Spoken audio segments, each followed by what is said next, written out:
So in this segment, we're going to be discussing, does Suella Braverman get, kind of a pass for her racism because of her ethnicity, and the fact that senior Tories are hitting out at Suella Braverman over her racist rhetoric. So more Tories hit out at Suella Braverman's racist rhetoric, accusing her of undermining the party for the sake of her own leadership ambitions, which she might be using that to kind of push to become leader after Sunak, but I don't think she's got much of a shot, to be honest. Rishi Sunak was asked to push to intervene because of the fact that Suella Braverman decided to defend the display of racist dolls in a pub. The dolls are extremely racist, based on stereotypes of black people, and have no place in society. If you want to keep that stuff in your home, then fine, I'll judge you for it, but leaving it in a place of business is just abhorrent. Tory MPs, peers and activists have accused Braverman of flaming racial tensions on a number of occasions over the past few months, saying they are worried that she is now at risk of repealing the kinds of swing voters the party is desperate to retain. A former senior minister from Johnson's government, I wonder who that could be, told the government they believe Braverman was a real racist bigot. That was a quote from them, quote, a real racist bigot. The person said the country is not as grotesque as she makes it out to be. Conservative reputation on discrimination has dropped to a new low under her watch, and so not great. They added, quote, Sunak needs to build upon the foundations we already have, stop the culture wars and create change, but his inaction shows how insecure he is in his own ability, end quote. And I think the problem is he needed Braverman to win the leadership contest. That's why he kept her in the party. That's why he gave her that role. And she recently spoke about cultural sensitivity and all of this kind of stuff, PC attitudes incompatible with British values, talking about certain gangs, which we've spoken about in a previous video, and the kind of insinuations she has made there. She talked about an invasion of immigrants. She was even criticised by a Holocaust survivor over her use of language around asylum seekers crossing the English Channel. And I want to cut to a clip from LBC of James O'Brien discussing this with Baroness Warrissey. And I give Baroness Warrissey a lot of credit here, even though she is a Conservative, because she was the first one really out of the Conservative Party to hit out at this, and she's been consistent about the anti-Muslim tones within the Conservative Party. I'm just surprised that she's still there.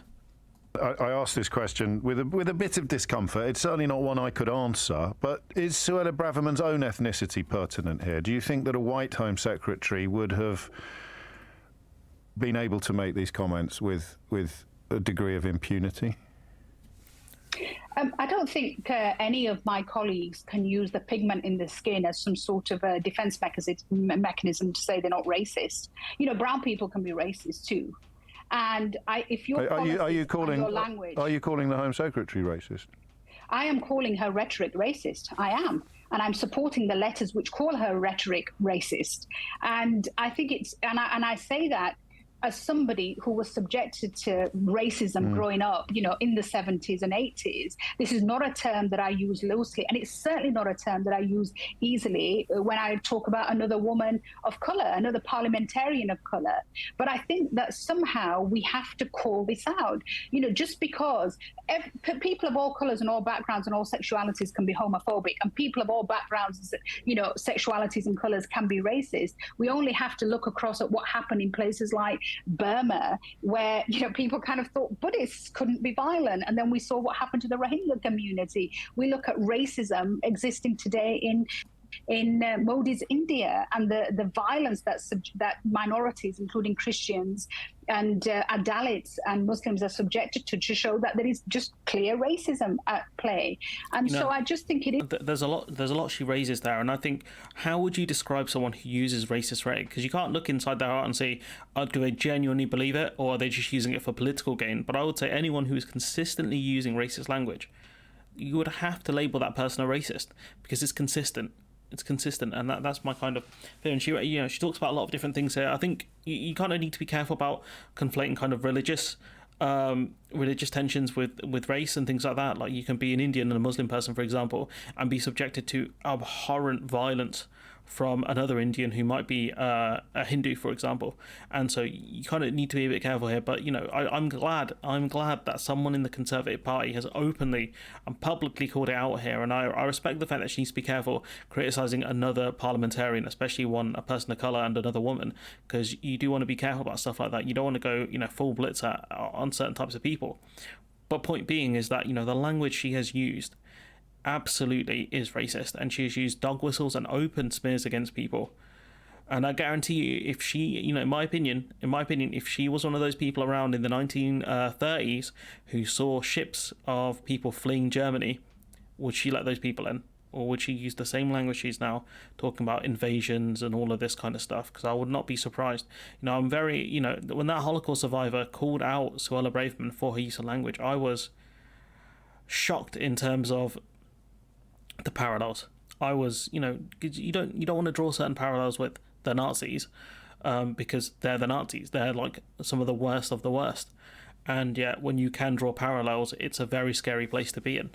It is important for us to call this out and for us to say that just because you are a politician of colour does not mean that you can engage in language which a politician who's white would not be considered acceptable. That language would not be considered acceptable for them to use. But also remember, Jim, she's the Home Secretary. She should be using her words carefully. She should be measured. Her policy making should be rooted in evidence. She should be thoughtful. She's responsible for the security of our country. We need a grown-up in that role. We certainly don't need somebody who's trying to, perform some sort of Trump tribute act. Facts, we shouldn't have, the Home Secretary is a very important role, especially, when we saw kind of fights break out between certain people in Leicester as well. You want a unitary figure there, especially someone who's a minority. You can try and bring people together. So just facts, and it's very nervy, some of the stuff that she's saying here. And I think like I said, you can't have a Home Secretary who is coming out with slurs and things like that. It's just not on. And do you know what? I kind of dropped the ball on this one as well, because I kind of accepted that this is who Braverman is and this is who the Tory party is, and I thought, who cares about calling this stuff out, because this is who they are.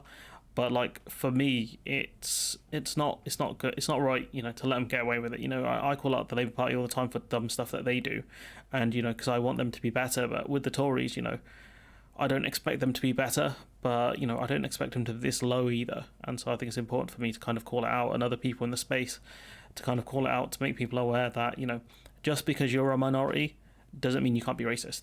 I'm a minority. I can be racist.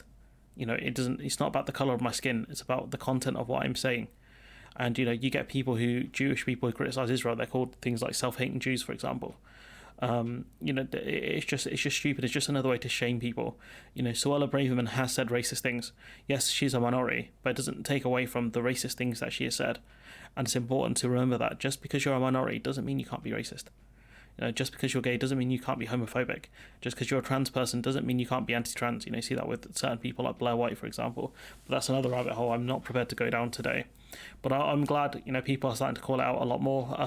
It's about time, but it's about time I did it as well. So respect to Baroness Wallasey for calling this stuff out, and I hope she continues to do it for as long as Braverman or whoever else is there. I hope that she, others, and myself continue to do it, because it's the right thing to do. But anyways, let me know what you think in the comments below. Like, comment, share, subscribe, support the channel on Patreon if you can, and hopefully I'll see you in the next one.